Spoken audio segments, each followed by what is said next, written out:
federal judge appointed by Ronald Reagan, I think you'd agree, has some conservative credentials, Sure. Paused the order to end birthright citizenship, calling it blatantly unconstitutional. How do you reconcile this challenge to the 14th Amendment to the Constitution? So I obviously disagree with that judge, and these things, some of them will be litigated. That's the nature of our constitutional system. But here's the basic idea of President Trump's view on this. If you are a lawful permanent resident or a legal immigrant who plans to stay, your children, of course, should become American citizens. But let's say you're the child of an ambassador. You don't become... But that's not part of it.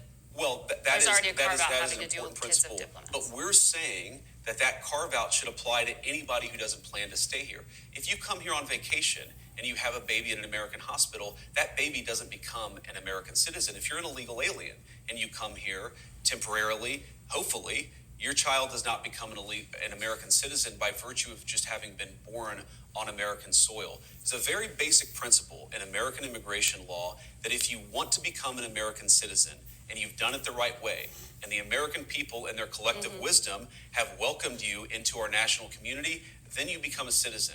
But temporary residents, people who come in here, whether legally or illegally, and don't plan to stay, their children should become American citizens. I don't know any country that does that or why we would be different. Oh, but this is a country founded by immigrants.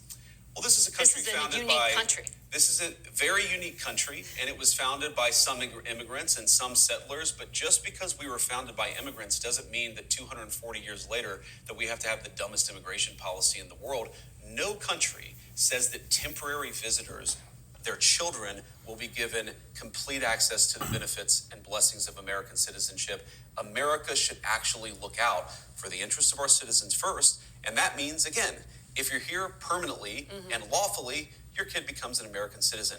If you're not here permanently, if you're not subject to the jurisdiction of the United States and don't plan to be, why would we make those people's children American citizens permanently? So we're going to touch on the 240 years later thing in just a second. I want to back up where you said that, if you're here and the American society has embraced you, then your kids can become citizens. We have embraced them. And I know there are going to be a ton of MAGA chodes that are going to come into the comment section and go, we haven't embraced them. Oh, yes, you have. Oh, yes, you have. You've embraced their labor.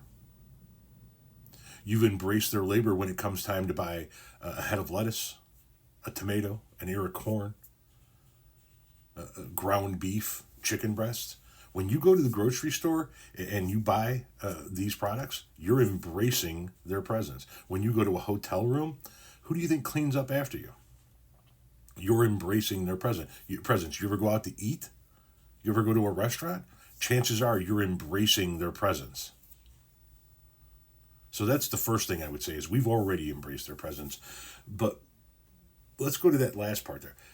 Just because something was done 240 years ago doesn't mean that it should still be done today. ACEs. Does that apply to the Second Amendment? Does that apply to anything that we can find in the Constitution that we disagree with or that we want to see altered? Just because it happened 240 years ago doesn't mean it's still got to be happening today, right?